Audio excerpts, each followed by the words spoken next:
Hello friends, नमस्कार and welcome to समाधान। साथियों, उम्मीद है कि आप सब अच्छे होंगे और साथ ही साथ आपकी स्टडी भी अच्छे से चल रही होगी। यहाँ पर आपने देख रहे होगा कि अपने ही नियम का उल्लंघन और अपने ही नियम का उल्लंघन करके बीएसएससी आयोग फंस चुकी है। तो बिल्कुल आप सही देख रहे हैं न्यूज़। और देखिए, यूँ तो बीएसएससी का पुराना नाता है कोर्ट केस से, बट ये एक अजीब मामला है कि इसमें खुद बीएसएससी ने अपने रूल का अवहेलना किया।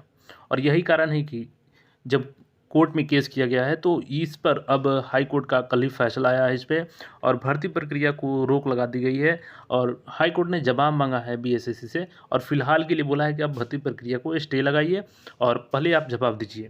और देखिएगा आपने कि इंटर लेवल वैकेंसी भी जो आई थी तो उसमें ओएमआर बेस्ड एग्ज़ाम की चर्चा की गई थी नोटिफिकेशन में। बट बीच में क्या हुआ कि 14 अगस्त 2024 को एक नोटिस आपके हाथ आया ऑफिशियल वेबसाइट पे, और उसमें मेंशन किया गया कि जो आपका एग्ज़ाम है वो ओएमआर बेस्ड टेस्ट पे नहीं होगा।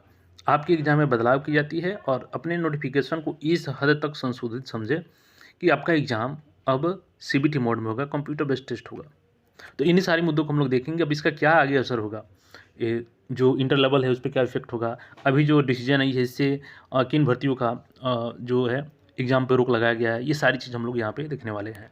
इसके लिए हम लोग नियमावली को भी देखेंगे कि बिहार सरकार का नियमावली क्या था और क्यों इस पे रोक लगाई गई है, कहाँ पे अवहेलना कर दिया बिहार एसएससी ने। तो इन सारी चीज़ों को देखेंगे। अब देखिए, अभी बिहार में क्या है कि बीएसओ का वैकेंसी आया है और 1 अप्रैल से इसका ऑनलाइन आवेदन शुरू हो जाएगा। मात्र 19 तक आवेदन होगा और देखिए इसका एग्ज़ाम ज़्यादा डिले नहीं होगा, जून में इसका एग्ज़ाम करा लिया जाएगा। इसके अलावा सीजीएल 4 आने वाला है और बीपीएससी असिस्टेंट सेक्शन ऑफिसर का है। बीपीएससी में ही town welfare and registration officer का है, जिसमें आप सिंपल ग्रेजुएट हैं तो आपसे कोई स्पेशल क्वालिफिकेशन उसमें नहीं मांगा जा रहा है, आप भर सकते हैं। 285 सीट है। तो इसके लिए क्या है कि देखिए, बिहार में प्रीवियस ईयर क्वेश्चन मैक्सिमम रूप से रिपीट होते हैं, 30 से 35% क्वेश्चन रिपीट होते ही होते हैं। तो इसके लिए आप चाहें ना तो यहाँ पर देखिए, कला संस्कृति, प्राचीन भारत का इतिहास, मध्यकालीन भारत का इतिहास, आधुनिक भारत का इतिहास, यहाँ पे 2005 से लेकर 2024 तक जितने भी प्रश्न पूछे गए हैं प्लस इसका एक्स्ट्रा फैक्ट्स दिया गया है। और ये पीडीएफ आपको अभी देखिएगा तो 49 नहीं बल्कि 21 में केवल 21 रुपये में मिल रहा है, जो आगामी आपका बीएसओ, सीजीएल 4, एएसओ सब में ये पेपर फंसेगा। तो इसको डिस्क्रिप्शन में लिंक है, वहाँ से परचेज कर लीजिए और कमेंट बॉक्स में भी पिन कर दिया हमने। इसके अलावा अभी प्रतियोगिता दर्पण का जो अप्रैल का है उसका भी मंथली शॉर्ट नोट्स आ चुका है, तो परचेज करना चाहें तो 11 रुपये में मात्र आपको मिल रहा है, वो ले सकते हैं। देखिए अभी क्या है कि आज हिंदुस्तान पेपर में न्यूज़ देखिएगा तो बीएसएससी कोर्ट ने चतुर्थ श्रेणी की बहाली पर रोक लगाई है। पूरी न्यूज़ देखिएगा ना तो ये कहीं ना कहीं इंटर से भी रिलेटेड है, क्योंकि इंटर में भी नियमावली चेंज की गई है। और आगे मैं आपको दिखाऊंगा, हाल ही में 24 में ही 2024 में सुप्रीम कोर्ट का भी गाइडलाइंस आया था कि आप गेम के बीच में गेम का रूल नहीं चेंज कर सकते हैं। मतलब कि आप नोटिफिकेशन जारी कर दिए, उसके बाद से जो रूल है एग्ज़ाम का वही आपको फॉलो करना होगा। और इसी कंडीशन पर अभी आप वर्तमान में देखिएगा कि जो सेंट्रल गवर्नमेंट ने ग्रुप डी की वैकेंसी जारी की थी उसको भी कोर्ट में चैलेंज किया गया है, क्योंकि पहले गवर्नमेंट ने बोला कि हम ग्रुप डी में आईटीआई लगाएंगे, बट नोटिफिकेशन उन्होंने जारी किया तो आईटीआई को उसमें से हटा दिया और सिंपल 10th पास कर दिया, जिसको लेकर के लोग कोर्ट में पहुंचे हैं और उसमें भी डिसीजन आने ही वाला है। तो देखिए कहीं ना कहीं जो भर्तियाँ हैं वो अपने नियमों का उल्लंघन के कारण कोर्ट में फंस जाती है। यहाँ पे देखिएगा तो इसमें क्या है ना कि जो पटना हाईकोर्ट ने चतुर्थ श्रेणी की बहाली के लिए बिहार कर्मचारी चयन की ओर से प्रकाशित विज्ञापन के सफल उम्मीदवारों की बहाली पर रोक लगा दी है। अभी आपने देखा कि कई अलग अलग जिलों का मेरिट निकल रहा था, उसमें 8th पास 10th पास करके निकाला जा रहा था। साथ ही कोर्ट ने राज्य सरकार और कर्मचारी चयन आयोग से जवाब तलब किया है।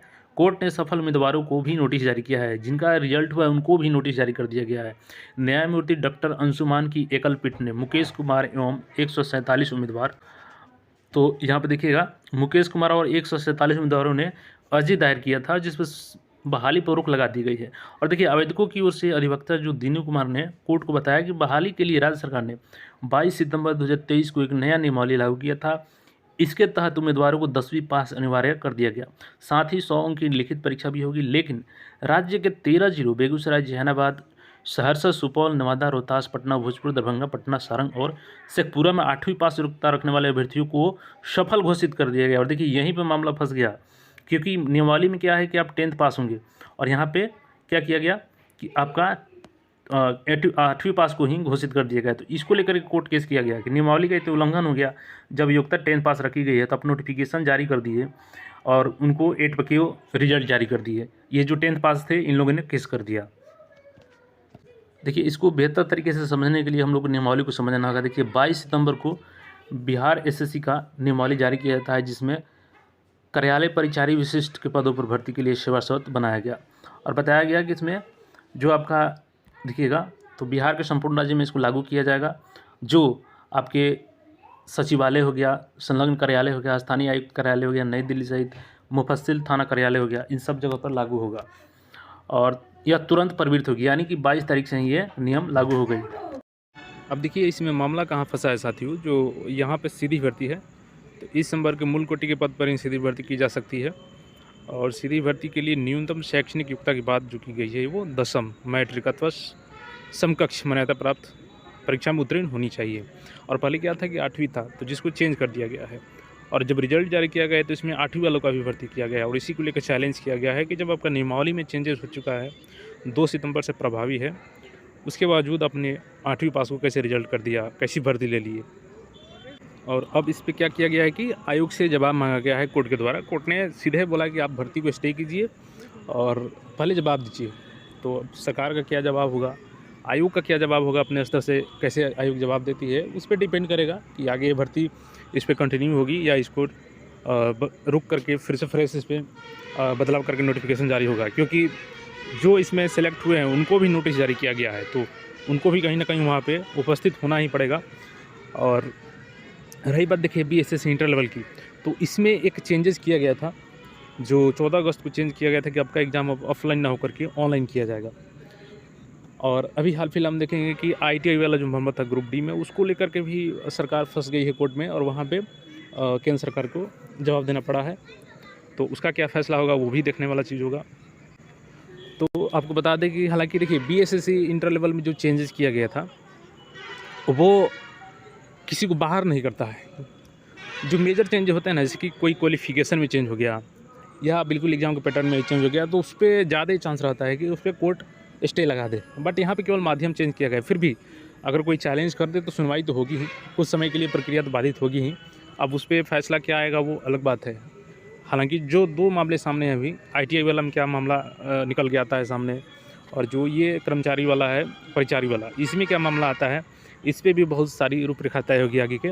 और कहीं ना कहीं जो ऑनलाइन एग्ज़ाम है वो आयोग के लिए अभी सरदर्द बना है, क्योंकि सेंटर ही खाली नहीं मिल रहे हैं और चुनाव से पहले उनको टारगेट भी है कि एग्ज़ाम ले लेना है। तो ऐसे में देखना होगा कि ऑफलाइन एग्ज़ाम लेने का फिर से फैसला करती है या ऑनलाइन पे ही टिकी रहती है। तो आने वाले समय में इसका ज़रूर पता चलेगा। बाकी जो भी CGL4 है इस पर कोई इसका इफेक्ट नहीं पड़ेगा, वो सब भर्ती आएंगी। और बाकी आप सब एग्ज़ाम को अच्छे से तैयारी करते रहें और जो भी क्वेरी हो कमेंट करके पूछ सकते हैं। फिर मिलेंगे नए अपडेट में। चैनल को सब्सक्राइब करके जुड़े रहें। धन्यवाद।